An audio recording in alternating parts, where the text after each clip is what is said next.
Hey everyone, welcome back to Question Everything, and this episode's going to be a little bit different because I already recorded it, but in the midst of moving, as you can tell, I somehow managed to misplace my camera bag and my tripod, along with this video's footage, so now I'm re-recording it. Now, if I happen to obviously be reading off of a teleprompter, it's because I'm using my phone to record and my computer so it's a little bit different than what I'm used to, but we'll work with what we got. So last episode we talked about agency and autonomy and how they correlate to crimes or sins, depending on how you want to look at it. And, usually that goes against someone's bodily autonomy, etc., etc. There are many factors to determine whether or not someone's more likely or less likely to commit crime. And it's really complex. It's a really intricate subject, and that's why it's a two-parter.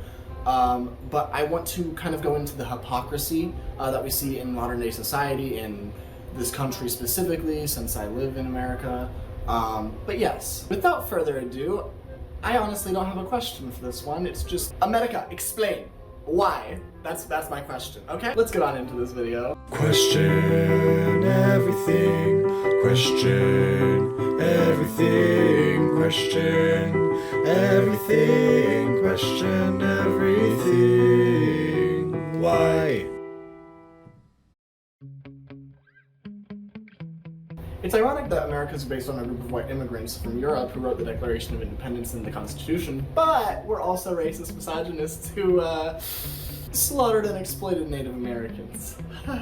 It's totally not the main source of all of our issues today, certainly. White supremacists being the dominating force in American politics couldn't possibly affect everyone on a broader level.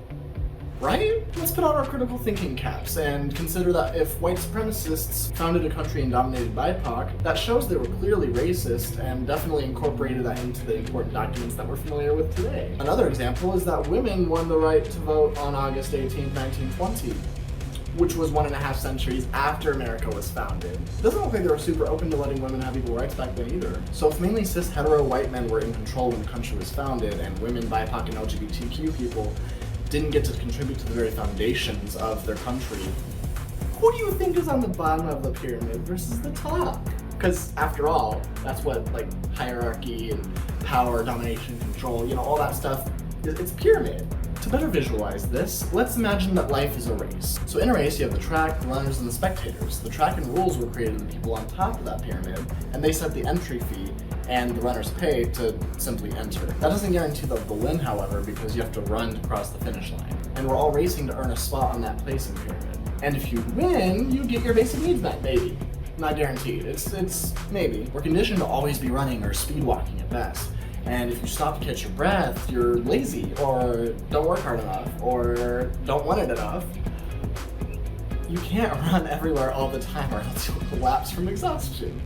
Kinda exactly like what burnout is. The race always continues though, as long as the people on top can find replacements. So unless we all realize that we deserve better, we'll just continue running forever.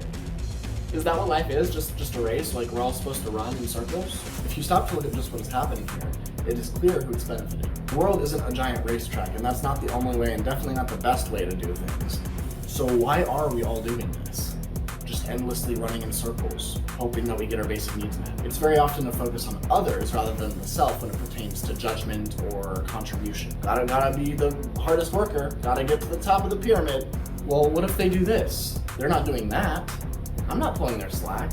AKA, I don't want to address or focus on what I'm not doing right, so I'll project it onto others because society has conditioned me to value people-pleasing and burnout as admirable qualities, when in reality that's exactly what makes us complacent and exploitable, and I'm simply perpetuating it with this kind of thinking. Alright, so I'm going to try summarizing a point that I was trying to make in my recent YouTube video that I started editing finally, but it kind of got away from me. I didn't really summarize what I was trying to say, so here's what it is. I was comparing life to a racetrack as a metaphor for basically capitalism.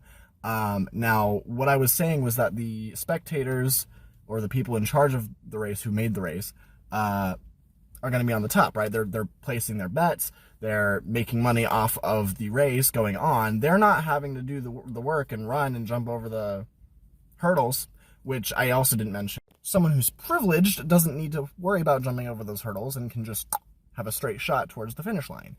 Now, Minority groups, however, have a lot more hurdles to jump over, and that's exhausting. So they're not going to be able to win the race, or let alone maybe even finish the race, right? And then people who aren't able to run, right? Like, you know, I'm just kind of summarizing, generalizing. Ableism, right? They're not even going to be able to have their basic needs met if the race doesn't allow them or accommodate for them to finish, right? And so you see how the race is only catered to those who are privileged, but also we're all running to get our basic needs met. Yet the people in charge of the race, the spectators, the ones placing bets, are making money off of our work. Do you see how that is exploitation? Do you see how they're distracting us with a carrot on the stick? Go get it. Go run. Yeah? You're going to run for me, aren't you? Because you're a little capitalist beach. But, yeah, that's my point here, and I didn't really summarize that well. I hope this was a little bit more clarifying.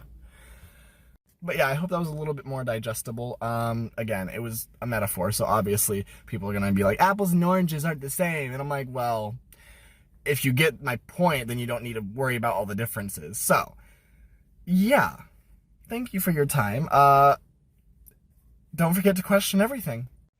Who do you think runs the world? Girls! No, not even close. Since the 1970s, 2 corporations have gobbled up most of the Earth's companies. Vanguard and BlackRock.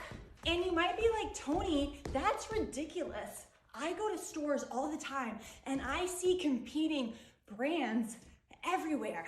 The market has genuine competition because I can buy this or that, or this or that. But all publicly traded companies have boards where the largest shareholders make the decisions.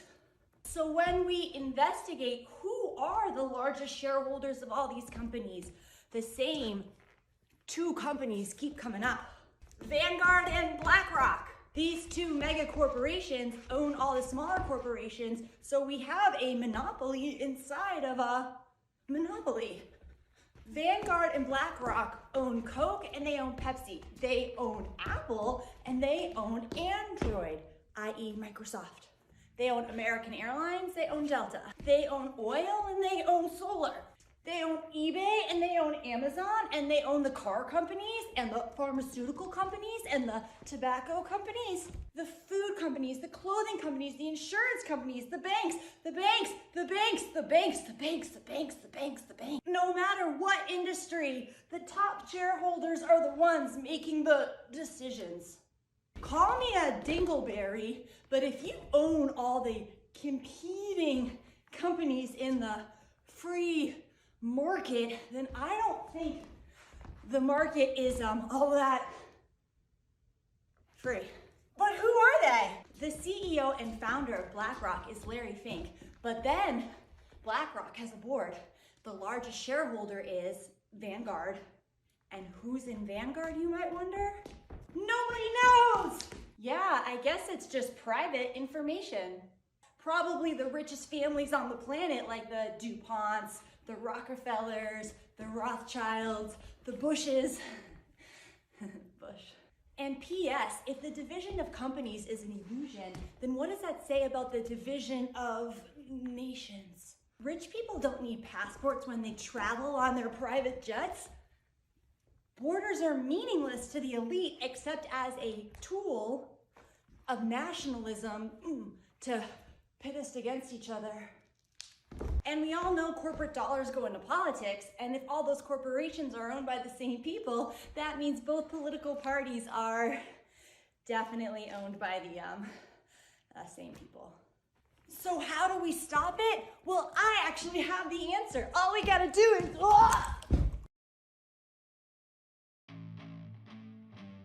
Allowing generational trauma to continue by not educating yourself and others about ways to prevent and help minimize its effects is a major issue in addressing white supremacy. It affects us all, so we all need to work to fix it. But how? When addressing the patriarchy, you have to teach all kids to respect other people's bodily autonomy and consent. Not just men, not just women, everybody. Feminine present people statistically get assaulted more and are the most targeted for violent crimes. This applies to LGBTQ+ community as well, because femininity is again seen as an undesirable trait. Racism is honestly overdone at this point, but just because someone has more melanin in their skin does not mean that they're genetically flawed or evil. Like, come on. No one chooses their genes.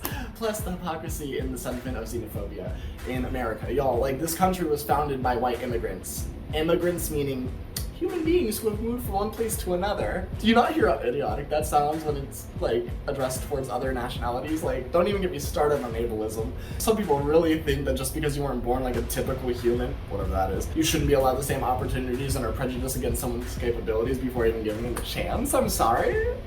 This applies to physical and mental diversity and stems from stigma and lack of education, though. So it's fixable. Now, I've touched on capitalism several times before, and I could go on and on. However, this is where I've been leading for a while, since it's such a large issue and so prevalent in modern day society, and just America specifically, honestly. And we all know the wage gap and income distribution is not nearly what it should be. I've linked a video in the description, and you can also click the card over here. That goes into more detail to summarize the key points, but again, since I moved, I don't really have my whiteboard to like address it and point it out. The reality of income distribution is that it's nowhere close to what we think it is, let alone what we think it should be. That being said, we need to face the facts and realize that the only way things are going to change is if we're all on the same page for basic human rights. It doesn't matter what your neighbor looks like, or who they like, or what they follow or believe, or what they can or can't do. We're all humans that have needs to be met in order to live long, healthy lives. Remember to shift your focus inwards to better understand yourself instead of worrying about other people. So why are some people fighting that so hard? White supremacy!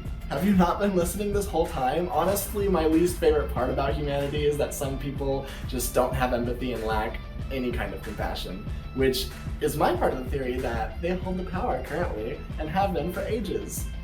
You know, like politicians and stuff, and people who are able to just disregard someone's basic human needs in favor of monetary gain, aka capitalism. You know, monetary gain. Isn't that what life is all about? Money?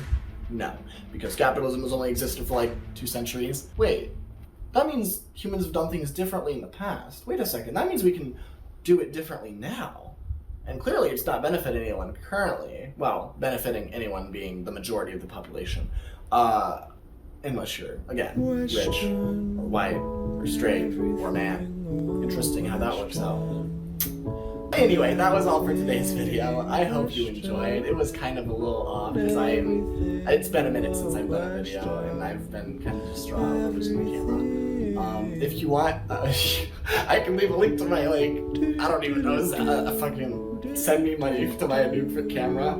Just kidding. I mean, if you want to fund me for a new camera and tripod, I might link something down below, like a GoFundMe. But I hope you have a fan-friggin-tastic day, and don't forget to question everything.